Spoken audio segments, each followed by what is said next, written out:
ngashi numida wairam phongkiba kanglei mairagi pause deki maru oiba pau khara khangatsaraga miyamda khudo tamjage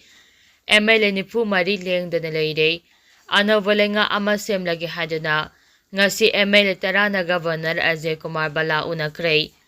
popular government ama semnaba MLA nifu mathoina amata oina punsinduna sem saduna leire athuba matamda Anouba leingak ama semnaba Manipurge Governor Ajay Kumar Bala unaduna taksulamle haina hairok sigi MLA Dr. Thoksom Radhesyamna phongdokhre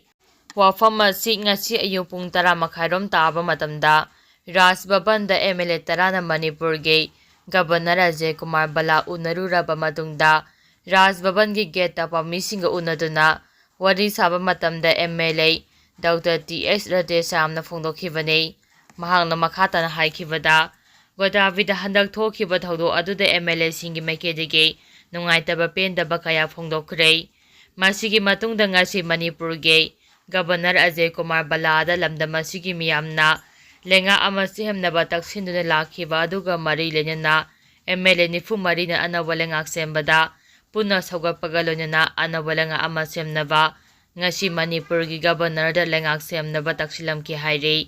mahangna makhata na hai Governor gi makedegi su miyamna pamna riba wafamsing note tawsimba kalonana paikharpa yaba thabaksing paikhanaba hotnagani haiba wafam su phongdorakhi lonina Governor ga unaba aduna Anouba lenga ama semnaba MLA nifuga mari leire haibasu khanganki haina phongdoki karamba matamda lengak semgadagi haina pawmisingna hangba wahangi pakumda MLA Radhesyamna phongdokhibade Anouba lenga ama semba haibase Center gi leader singna lorakpa phirep ki matung ingane MLA nifu mari na lengak semba haibase amata oina yanare Speaker TH Debrata na su MLA nifu ga mari ase amamamta oina unaduna wari sanaraba matungda yanaba ama puraktuna Anouba lengak semnaba phirep asi lorakhibane mamangi tamda su sahi ani covid laichat na maram oiduna Manipur gi miyam awaba haibadu oikre aduga handaki tam asida su Manipurda Kanglup anigi marakta irang thoktuna sahi ani hena Manipur gi miyam awaba mayoknaduna leire maram aduna Anouba lenga ama athuba matamda semnabagi dama MLA nifuga mari amata oina punsinduna leire haibadu ngasi Manipur gi Governor unaduna asingba phirep adu khangankhibani haike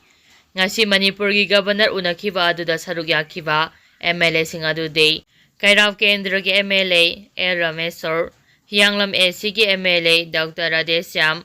Hairo Kendra के MLA Dr. TS Radhesyam, Wangjing Tentha के MLA Paungnam Brojen, Wangkai Kendra के MLA Thangjam Arun, Khetragaon AC के MLA Nuru Hassan, Mayang Imphal AC के MLA K Robindro, Kasamthong AC के Independent MLA Sapam Nisikanta Amade, Tamelong AC के MLA Zahemlung Pamaini. Makhataragpa pauda Standard College ke mahairoi singna DGP Security Advisor amadi CS ke Fiji maithakre Imphal East ki Kongboda leiba Standard College ke mahairoi singna su haukhiba mekunda Siroi Lily Festival gi paulong na basapa pamui singna tongba Manipur State Transport MST bus ta Manipur haina thaba yaroi haina godabida mahari jimengi kanguna chathakiba thong adu Manipur ge Identity manghanabagi thongni haina yamna kana yaningdaba phongdoktuna kokomina changsilapa khongjanggi saruk ama oina ngasi so Standard College asigi gate ta kokomi student front gi mieng makhada khoisaungna raba mahairoi singna Manipur gi DGP Security Advisor Chief Secretary gi mita mai thadoktuna khongjang changsinbada Manipur Police gi maikedegi athingba pirakpadagi nakal anigi marakta ngahak muknaba thokre Standard College ki mahairoi singna chathakiba protest aduga mari lenana college asige General Secretary Asem Bebek Ras na phongdokhibada Siroi Lily Festival gi paulo bazapada Governor na insinba mamba maongda chathakiba thong adu mahairoi ama oina yamna pende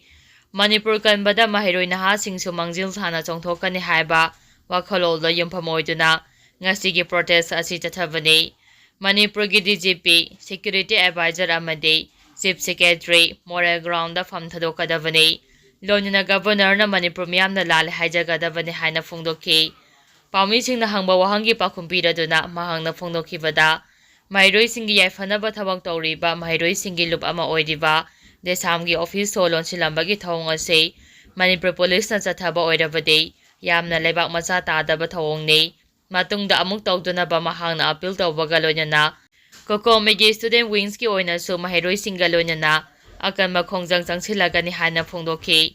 ꯅꯥꯀꯜ ꯑꯃꯔꯣꯝꯗ ꯃꯌꯥꯡꯂꯝꯕꯤ ꯀꯣꯂꯦꯖꯀꯤ ꯃꯍꯩꯔꯣꯏꯁꯤꯡ ꯑꯃꯗꯤ ꯋꯥꯡꯒꯣꯏ ꯑꯄꯨꯟꯕ ꯃꯩꯔꯥ ꯄꯥꯏꯕꯤ ꯂꯨꯞꯅꯁꯨ ꯉꯁꯤ ꯋꯥꯡꯒꯣꯏ ꯕꯖꯥꯔꯗ human ꯆꯦꯟ ꯁꯦꯝꯕꯒ ꯂꯣꯏꯅꯅ ꯃꯅꯤꯄꯨꯔ ꯒꯚꯔꯅꯔꯒꯤ ꯏꯐꯤꯖꯤ ꯃꯩ ꯊꯥꯗꯨꯅ ꯄ꯭ꯔꯣꯇꯦꯁ ꯆꯠꯊꯈ꯭ꯔꯦ꯫ ꯄ꯭ꯔꯣꯇꯦꯁ ꯑꯗꯨꯗ ꯃꯤꯌꯥꯟ ꯃꯆꯥꯅ ꯃꯅꯤꯄꯨꯔ ꯊꯨꯒꯥꯏꯕ ꯌꯥꯔꯣꯏ, ꯒꯚꯔꯅꯔꯅ ꯃꯅꯤꯄꯨꯔ ꯊꯨꯒꯥꯏꯕ ꯌꯥꯔꯣꯏ, ꯒꯚꯔꯅꯔꯅ ꯃꯅꯤꯄꯨꯔꯒꯤ ꯃꯤꯌꯥꯝꯗ ꯂꯥꯜꯂꯦ ꯍꯥꯏꯖꯒꯗꯕꯅꯤ, ꯃꯅꯤꯄꯨꯔ ꯊꯨꯒꯥꯏꯕ ꯌꯥꯔꯣꯏ, ꯂꯣꯡ ꯂꯤꯚ ꯃꯅꯤꯄꯨꯔ ꯍꯥꯏꯕꯅꯆꯤꯡꯕ ꯈꯣꯜꯂꯥꯎ ꯀꯌꯥꯁꯨ ꯂꯥꯎꯈꯤ꯫ ꯃꯈꯥ ꯇꯥꯔꯛꯄ ꯄꯥꯎꯗ ꯑꯦꯛꯁ-ꯁꯤ-ꯑꯦꯝ-ꯑꯦꯟ ꯕꯤꯔꯦꯟꯅ ꯉꯔꯥꯡ ꯒꯚꯔꯅꯔ ꯎꯅꯈ꯭ꯔꯕ ꯃꯇꯨꯡ ꯁ꯭ꯄꯤꯀꯔ ꯁꯇ꯭ꯌꯕ꯭ꯔꯇ ꯉꯁꯤ ꯅꯨꯡꯊꯤꯜ ꯗꯦꯜꯂꯤꯗ ꯄꯥꯏꯁꯤꯟꯈ꯭ꯔꯦ꯫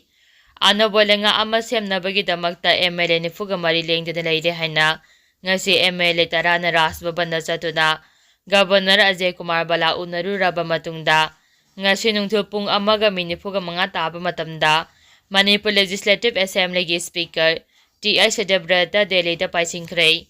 ꯁ꯭ꯄꯤꯀꯔ ꯗꯦꯜꯂꯤꯗ ꯀꯧꯁꯤꯟꯈꯤꯕ ꯑꯁꯤꯅ ꯃꯅꯤꯄꯨꯔꯒꯤ ꯔꯥꯖꯅꯤꯇꯤꯒꯤ ꯈꯣꯡꯆꯠꯇ ꯑꯑꯣꯟꯕ ꯑꯃ ꯂꯥꯛꯀꯅꯤ ꯍꯥꯏꯅ ꯊꯥꯖꯅꯔꯤ꯫ ꯄꯥꯎꯆꯦ ꯑꯁꯤꯅ ꯐꯪꯕ ꯄꯥꯎꯒꯤ ꯁꯣꯔꯁꯀꯤ ꯃꯇꯨꯡ ꯏꯟꯅꯗꯤ ꯁ꯭ꯄꯤꯀꯔ ꯁꯇ꯭ꯌꯕ꯭ꯔꯇꯅ ꯗꯦꯜꯂꯤꯗ ꯄꯥꯏꯁꯤꯟꯈꯤꯕ ꯑꯁꯤ ꯌꯨꯅꯤꯌꯟ ꯍꯣꯝ ꯃꯤꯅꯤꯁꯇꯔ ꯑꯃꯤꯠ ꯁꯥꯍꯅ ꯀꯧꯔꯛꯄꯗꯒꯤꯅꯤ ꯍꯥꯏꯅ ꯊꯥꯖꯅꯔꯤ꯫ ꯁ꯭ꯄꯤꯀꯔꯒꯤ ꯗꯦꯜꯂꯤꯒꯤ ꯈꯣꯡꯆꯠ ꯑꯁꯤ ꯃꯅꯤꯄꯨꯔꯗ ꯑꯅꯧꯕ ꯂꯩꯉꯥꯛ ꯑꯃ ꯁꯦꯝꯅꯕꯒꯤ ꯃꯇꯥꯡꯗ ꯋꯥ ꯈꯟꯅꯕ ꯑꯣꯏꯒꯅꯤ ꯍꯥꯏꯅꯁꯨ ꯄꯥꯎꯒꯤ ꯁꯣꯔꯁ ꯑꯁꯤꯅ ꯃꯈꯥ ꯇꯥꯔꯤ꯫ ꯄꯥꯎꯒꯤ ꯁꯣꯔꯁ ꯑꯁꯤꯒꯤ ꯃꯇꯨꯡ ꯏꯟꯅꯗꯤ ꯁ꯭ꯄꯤꯀꯔ ꯁꯇ꯭ꯌꯕ꯭ꯔꯇꯅ ꯉꯁꯤ ꯗꯦꯜꯂꯤꯗ ꯆꯠꯂꯤꯕ ꯈꯣꯡꯆꯠ ꯑꯁꯤ ꯑꯅꯧꯕ ꯂꯩꯉꯥꯛ ꯑꯃ ꯁꯦꯝꯕꯒ ꯃꯔꯤ ꯂꯩꯅꯗꯦ, ꯃꯍꯥꯛꯀꯤ ꯂꯅꯥꯏ ꯑꯣꯏꯕ ꯊꯕꯛ ꯑꯃꯒꯤꯗꯃꯛꯇ ꯗꯦꯜꯂꯤꯗ ꯆꯠꯄꯅꯤ ꯍꯥꯏꯔꯤ꯫ ꯂꯣꯏꯅꯅ ꯍꯧꯖꯤꯛ ꯕꯤ.ꯖꯦ.ꯄꯤꯒꯤ MLA ꯈꯔ ꯑꯃꯁꯨ ꯗꯦꯜꯂꯤꯗ ꯂꯩꯔꯤ꯫ ꯍꯥꯏꯔꯤꯕ MLAꯁꯤꯡ ꯑꯁꯤꯒ ꯁ꯭ꯄꯤꯀꯔ ꯁꯇ꯭ꯌꯕ꯭ꯔꯇꯒ ꯑꯅꯧꯕ ꯂꯩꯉꯥꯛ ꯑꯃ ꯁꯦꯝꯅꯕꯒꯤ ꯃꯇꯥꯡꯗ ꯋꯥꯔꯤ ꯁꯥꯅꯔꯕ ꯌꯥꯏ ꯍꯥꯏꯅ ꯊꯥꯖꯅꯔꯤ꯫ ꯑꯣꯏꯔꯛꯂꯤꯕ ꯐꯤꯚꯝ ꯑꯁꯤꯗ ꯄꯥꯎꯆꯦ ꯑꯁꯤꯅ ꯐꯪꯕ ꯇꯣꯉꯥꯟ-ꯇꯣꯉꯥꯟꯕ ꯄꯥꯎꯒꯤ ꯁꯣꯔꯁꯀꯤ ꯃꯇꯨꯡ ꯏꯟꯅꯗꯤ ꯉꯁꯤ ꯅꯣꯡꯃ ꯅꯤꯅꯤꯒꯤ ꯃꯃꯥꯡꯗ ꯕꯤ.ꯖꯦ.ꯄꯤꯒꯤ MLAꯁꯤꯡꯒꯤ ꯑꯣꯏꯕ ꯃꯤꯐꯝ ꯑꯃ ꯂꯪꯊꯕꯥꯜ ꯀꯦꯟꯗ꯭ꯔꯒꯤ ꯃꯐꯝ ꯑꯃꯗ ꯄꯨꯟꯗꯨꯅ ꯍꯧꯖꯤꯛ ꯑꯣꯏꯔꯤꯕ ꯔꯥꯖꯅꯤꯇꯤꯒꯤ ꯑꯣꯏꯕ ꯃꯇꯥꯡꯗ ꯋꯥ ꯈꯟꯅꯈꯤ ꯍꯥꯏꯔꯤ꯫ ꯃꯤꯐꯝ ꯑꯗꯨꯗ ꯁꯦꯅꯤꯌꯔ MLAꯁꯤꯡ ꯌꯥꯎꯅ MLA 19 ꯔꯣꯝꯅ ꯁꯔꯨꯛ ꯌꯥꯈꯤ꯫ ꯃꯤꯐꯝ ꯑꯗꯨꯅ ꯕꯤ.ꯖꯦ.ꯄꯤ ꯑꯃꯗꯤ ꯋꯥꯈꯜꯂꯣꯟ ꯃꯥꯟꯅꯕ ꯄꯣꯂꯤꯇꯤꯀꯦꯜ ꯄꯥꯔꯇꯤꯁꯤꯡꯒꯤ MLAꯁꯤꯡ ꯄꯨꯟꯗꯨꯅ ꯑꯅꯧꯕ ꯂꯨꯆꯤꯡꯕ ꯑꯃ ꯈꯟꯅꯅꯕ ꯍꯣꯠꯅꯕꯒ ꯂꯣꯏꯅꯅ ꯑꯅꯧꯕ ꯂꯩꯉꯥꯛ ꯁꯦꯝꯅꯕ ꯋꯥ ꯇꯥꯟꯅꯈꯤ ꯍꯥꯏꯔꯤ꯫ ꯂꯣꯏꯅꯅ ꯋꯥꯈꯜꯂꯣꯟ ꯃꯥꯟꯅꯕ MLA 24ꯒꯤ ꯂꯤꯁ꯭ꯠ ꯑꯃꯁꯨ ꯄꯨꯊꯣꯛꯇꯨꯅ ꯈꯟꯅꯈꯤ ꯍꯥꯏꯔꯤ꯫ ꯃꯁꯛ ꯃꯃꯤꯡꯗꯤ ꯇꯥꯛꯊꯣꯛꯅꯤꯡꯗꯕ ꯕꯤ.ꯖꯦ.ꯄꯤꯒꯤ MLA ꯑꯃꯅ ꯐꯣꯡꯗꯣꯔꯛꯄꯒꯤ ꯃꯇꯨꯡ ꯏꯟꯅꯗꯤ MLAꯁꯤꯡꯒꯤ ꯃꯤꯐꯝ ꯑꯗꯨꯅ ꯊꯥ ꯑꯁꯤꯒꯤ 30ꯗ ꯕꯤ.ꯖꯦ.ꯄꯤꯒꯤ ꯑꯣꯏꯕ MLAꯁꯤꯡꯒꯤ ꯑꯄꯨꯟꯕ ꯃꯤꯐꯝ ꯑꯃ ꯄꯥꯡꯊꯣꯛꯅꯕ ꯍꯣꯠꯅꯕ, ꯃꯤꯐꯝ ꯑꯗꯨꯗ ꯁꯔꯨꯛ ꯌꯥꯗꯕ MLAꯁꯤꯡ ꯂꯩꯕꯥꯛ ꯃꯤꯌꯥꯝꯗ ꯂꯩꯉꯥꯛ ꯁꯦꯝꯕ ꯄꯥꯝꯗꯕꯅꯤ ꯍꯥꯏꯅ ꯂꯥꯎꯊꯣꯛꯇꯨꯅ ꯈꯪꯍꯟꯕ, ꯃꯗꯨꯒꯤ ꯃꯇꯨꯡꯗ ꯋꯥꯈꯜꯂꯣꯟ ꯃꯥꯟꯅꯕ MLAꯁꯤꯡ ꯄꯨꯟꯗꯨꯅ ꯂꯩꯉꯥꯛ ꯁꯦꯝꯅꯕ ꯐꯤꯔꯦꯞ ꯂꯧꯕ, ꯃꯗꯨ ꯐꯥꯎꯕꯗ ꯂꯨꯆꯤꯡꯕ ꯈꯟꯗꯨꯅ ꯂꯩꯉꯥꯛ ꯁꯦꯝꯕ ꯉꯝꯗ꯭ꯔꯕꯗꯤ MLAꯁꯤꯡ ꯐꯝ ꯊꯥꯗꯣꯛꯅꯕ ꯐꯤꯔꯦꯞ ꯂꯧꯕ ꯍꯥꯏꯅ ꯋꯥ ꯈꯟꯅꯈꯤ ꯍꯥꯏꯔꯤ꯫ ꯃꯈꯥ ꯇꯥꯔꯛꯄ ꯑꯣꯏꯅ ꯄꯥꯎꯅꯤꯈꯣ ꯄꯥꯎꯆꯦꯗꯒꯤ ꯃꯔꯨꯑꯣꯏꯕ ꯄꯥꯎ ꯈꯔ ꯈꯪꯍꯟꯖꯔꯒ ꯃꯤꯌꯥꯝꯗ ꯈꯨꯗꯣꯜ ꯇꯝꯖꯒꯦ꯫ ꯒꯣꯇꯥꯕꯌꯒꯤ ꯊꯧꯗꯣꯛꯀꯤ ꯀꯦꯁ ꯍꯥꯏ ꯀꯣꯔꯠ ꯌꯧꯔꯛꯈ꯭ꯔꯦ꯫ ꯃꯊꯪ ꯊꯥꯒꯤ 10ꯗ ꯃꯅꯤꯄꯨꯔ ꯍꯥꯏ ꯀꯣꯔꯠꯇ ꯋꯥꯌꯦꯜ ꯆꯠꯊꯔꯒꯅꯤ꯫ ꯊꯥ ꯑꯁꯤꯒꯤ 10ꯗ ꯁꯤꯔꯣꯏ ꯐꯦꯁꯇꯤꯚꯦꯜꯒꯤ ꯄꯥꯎ ꯂꯧꯕ ꯆꯠꯈꯤꯕ ꯄꯥꯎꯃꯤꯁꯤꯡꯅ ꯇꯣꯡꯕ ꯃꯅꯤꯄꯨꯔ ꯁ꯭ꯇꯦꯠ ꯇ꯭ꯔꯥꯟꯁꯄꯣꯔꯠꯀꯤ ꯕꯁꯇ ꯊꯥꯔꯤꯕ ꯃꯅꯤꯄꯨꯔ ꯍꯥꯏꯕ ꯋꯥꯍꯩ ꯑꯁꯤ ꯃꯨꯠꯊꯠꯂꯨ ꯅꯠꯇ꯭ꯔꯒ ꯈꯨꯝꯖꯤꯜꯂꯨ ꯍꯥꯏꯗꯨꯅ ꯃꯔꯤꯁꯨꯕ ꯃꯍꯥ ꯔꯦꯖꯤꯃꯦꯟꯠꯀꯤ ꯀꯥꯡꯕꯨꯅ ꯒꯣꯇꯥꯕꯌꯗ ꯊꯤꯡꯗꯨꯅ ꯆꯠꯍꯟꯈꯤꯗꯕꯒꯤ ꯊꯧꯑꯣꯡ ꯑꯗꯨꯒꯤ ꯃꯇꯥꯡꯗ ꯄꯤꯇꯤꯁꯅꯔ ꯑꯅꯤꯅ ꯋꯥꯀꯠꯈꯤꯕ ꯀꯦꯁ ꯍꯥꯏ ꯀꯣꯔꯠ ꯌꯧꯔꯛꯈ꯭ꯔꯦ꯫ ꯆꯠꯂꯤꯕ ꯆꯍꯤ ꯑꯁꯤꯒꯤ ꯃꯊꯪ ꯊꯥꯒꯤ 10ꯗ ꯃꯅꯤꯄꯨꯔ ꯍꯥꯏ ꯀꯣꯔꯠꯇ ꯋꯥꯌꯦꯜ ꯆꯠꯊꯔꯒꯅꯤ ꯍꯥꯏꯔꯤ꯫ ꯃꯈꯥ ꯇꯥꯔꯛꯄ ꯄꯥꯎꯗ ꯃꯅꯤꯄꯨꯔꯗ ꯍꯧꯈꯤꯕ ꯑꯍꯤꯡꯗ ꯊꯪꯅ-ꯊꯪꯅꯅ ꯑꯅꯤꯔꯛ ꯌꯨꯍꯥꯔ ꯍꯥꯈ꯭ꯔꯦ꯫ ꯃꯅꯤꯄꯨꯔꯗ ꯉꯔꯥꯡ ꯑꯍꯤꯡ ꯃꯌꯥꯏ ꯑꯣꯏꯔꯞ ꯀꯟꯅ ꯊꯪꯅ-ꯊꯪꯅꯅ ꯑꯅꯤꯔꯛ ꯌꯨꯍꯥꯔ ꯍꯥꯈ꯭ꯔꯦ꯫ ꯌꯨꯍꯥꯔ ꯑꯗꯨ ꯍꯧꯈꯤꯕ ꯑꯍꯤꯡ ꯅꯣꯡꯌꯥꯏ ꯃꯇꯨꯡ ꯄꯨꯡ 1:83 ꯁꯦꯀꯦꯟꯗ 18ꯃꯨꯛ ꯆꯠꯄ ꯃꯇꯝꯗ ꯃꯦꯒꯅꯤꯇ꯭ꯌꯨꯗ 5.2 ꯌꯧꯅ ꯌꯨꯍꯥꯔ ꯍꯥꯈꯤ꯫ ꯌꯨꯍꯥꯔ ꯍꯥꯈꯤꯕ ꯑꯗꯨꯒꯤ ꯏꯄꯤꯁꯦꯟꯇꯔꯅ ꯕꯤꯁꯅꯨꯄꯨꯔ ꯖꯤꯂꯥꯒꯤ ꯃꯣꯏꯔꯥꯡꯗ ꯂꯩꯅꯨꯡꯗ ꯀꯤꯂꯣꯃꯤꯇꯔ 43 ꯂꯨꯕ ꯃꯐꯝꯗꯅꯤ꯫ ꯃꯗꯨꯒꯤ ꯃꯇꯨꯡ ꯏꯀꯥꯟ ꯀꯥꯟꯅꯗꯅ ꯁꯦꯀꯦꯟꯗ 3 ꯂꯩꯔꯒ ꯅꯣꯡꯌꯥꯏ ꯃꯇꯨꯡ ꯄꯨꯡ 1:83 ꯁꯦꯀꯦꯟꯗ 30 ꯔꯣꯝ ꯇꯥꯔꯛꯄ ꯑꯗꯨꯋꯥꯏꯗꯁꯨ ꯑꯃꯨꯛ ꯍꯟꯅ ꯃꯦꯒꯅꯤꯇ꯭ꯌꯨꯗ 3.9 ꯌꯧꯅ ꯌꯨꯍꯥꯔ ꯍꯥꯈꯤ꯫ ꯃꯗꯨꯒꯤ ꯏꯄꯤꯁꯦꯟꯇꯔꯅ ꯀꯛꯆꯤꯡ ꯗꯤꯁꯇ꯭ꯔꯤꯛꯀꯤ ꯃꯐꯝ ꯑꯃꯗ ꯂꯩꯅꯨꯡꯗ ꯀꯤꯂꯣꯃꯤꯇꯔ 62 ꯂꯨꯕ ꯃꯐꯝꯗꯅꯤ ꯍꯥꯏꯔꯤ꯫ ꯍꯥꯈꯤꯕ ꯌꯨꯍꯥꯔ ꯑꯗꯨꯅ ꯃꯅꯤꯄꯨꯔꯒꯤ ꯃꯐꯝ ꯀꯌꯥꯗ kanna nikhi. Adum oinamak yum kay tekpa amadi aso apan thokibagi paude leite. Makhatarapa pauda Siroi Festival gi Gwatabi thokiba thaudoka madi lenyanna Manipur gi Chief Secretary PK Singana miyamda sengdorakle. Tha asigi kunda urkholda pangthokpa Siroi Lili Festival ga mari lenyanna Festival asibo coverage taunaba pamising puba Manipur State Road Transport ki basta thaba Manipur haiba wahi lauthoa haina mari suba mahari jimengi personnel singna athingwa pikhiba thaudoka mari lenyanna Manipur gi Chief Secretary Prasanta Kumar Singha PK Singana miyamda sengdorakle. Office of the Chief Secretary Government of Manipur na thadorakpa zerol amagi matung inna hariba thaudo aduga mari lenyanna State Government na mari suba mahari jimengi authority singda Manipur thaba wahi khumjilu natraga lauthoa haiba instruction pikhiba leite. Thaudo asina maram oiraga PR thamliba Manipur State ke miyamna thaudo adubu yaningdaba uttuna hauji state asida akama mongda tonga demonstration tawduna khongjang kaya changsinduna lakle. Amaramda State Government na su thaudo adubu yamna haksina lawbaga lonyana State Home Department ki Commissioner Home amade Secretary IT na luchingba inquiry committee amma semduna thiga bahaukhre. Committee asigi reporting akkangnaba matamda State Government da pikhalangnaba su khangankhiba leikre. Inquiry ki report asi hek phangbaga thaudo aduda chenaba natraga lapses ohenkhiba chenaba official singi mathakta chapchaba action lakhoikani haina cherol asina phongdokle.